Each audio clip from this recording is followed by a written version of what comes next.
আসসালামু আলাইকুম viewers, Karimganj village blogging চ্যানেলে আমি আপনাদের সবাইকে জানাই ওয়েলকাম। কেমন আছেন আপনারা সবাই?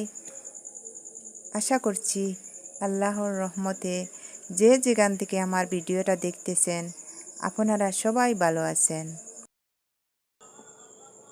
প্লিজ ভিডিওটাতে একটা লাইক দিয়ে দিবেন। আর মুষলধারে বৃষ্টি হওয়ায় চতুর্দিকে করিমগঞ্জের নদীর বাঁধ ভেঙে গিয়েছে। আর এখন আমাদের আসামে চতুর্দিকেই বন্যা শোনা যাচ্ছে, আর আমাদের ওখানে তো আছেই বন্যা। এর জন্য স্কুল কলেজ সব কিছু বন্ধ। আমার ছেলে মেয়ের ইচ্ছা ফুচকা খাওয়ার, এর জন্য আমি ওদেরকে বানিয়ে দিয়েছি। তো আমার মেয়ে আলু ভর্তাটা করে নিয়েছে, তেঁতুল ছিল না বলে ও আম পানা দিয়ে পানিটা বানিয়ে নিয়েছে, আর ওরা দুজন বসে বসে খাচ্ছে।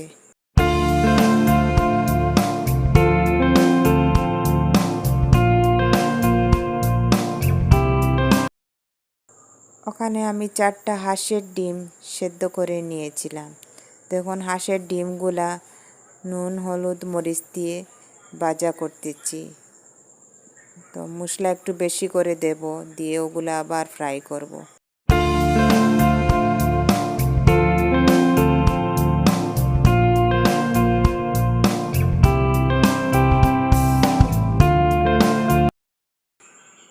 ওখানে আমি পেঁয়াজ রসুন আদা সব মিলিয়ে মিক্সিতে পেস্ট বানিয়ে নিয়েছিলাম। তো ওগুলা দিয়েছি তেলের মধ্যে, আর ভালো করে কষিয়ে নেব যাতে মশলার গন্ধটা না থাকে।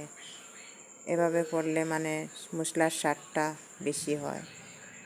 তো গুঁড়ো মশলাগুলোও দিয়ে দিচ্ছি, নুন হলুদ আর ধনিয়া গুঁড়া মরিচের গুঁড়া। ডিমগুলা দিয়ে আবার আমি নাড়াচাড়া করতেছি, আর উপর থেকে একটু বড় ধনিয়ার পাতাটা দিয়ে দিয়েছি। ওইটার সেন্টটা আমাদের অনেক ভালো লাগে।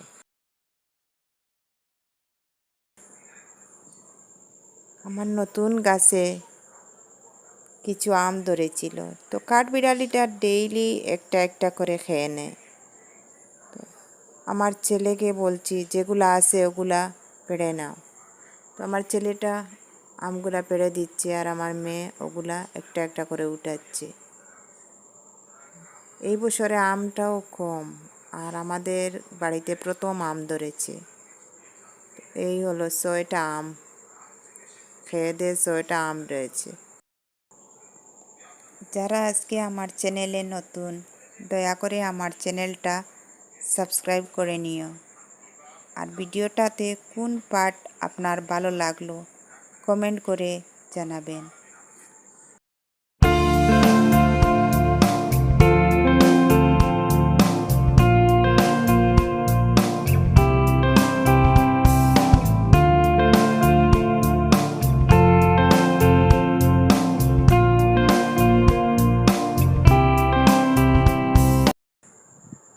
আর ওই যে দেখো, আমি ওখানে কিছু পিঠা বানানোর জন্য ব্যাটারটা রেডি করতেছি। তো ওই পিঠাটা তেলে ভাজবো, আর একটা দিয়ে দিয়েছি। আজকে ওই পিঠাতে আর বেকিং পাউডার দিলাম না ব্যাটার বানানোর সময়। বেকিং পাউডারটা একটু গ্যাসের প্রবলেম হয়।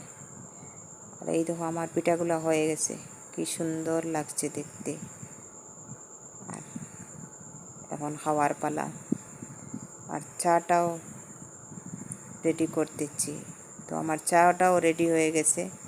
আমার হাজব্যান্ড ওই পিঠাগুলো খাবেন না, আমি চিনি দিয়ে দিয়েছি, আর ওনার সুগারের প্রবলেম, তো উনি বিস্কুট দিয়ে খাবেন। আর ওনাকে চা দিচ্ছি বিস্কুট দিয়ে, আর আমরা পিঠা দিয়ে খেয়ে নেব। আপনারা সবাই ভালো থাকবেন, সুস্থ থাকবেন। দেখা হবে পরের ব্লগে। আজকের জন্য এতটুকু। আল্লাহ হাফিজ।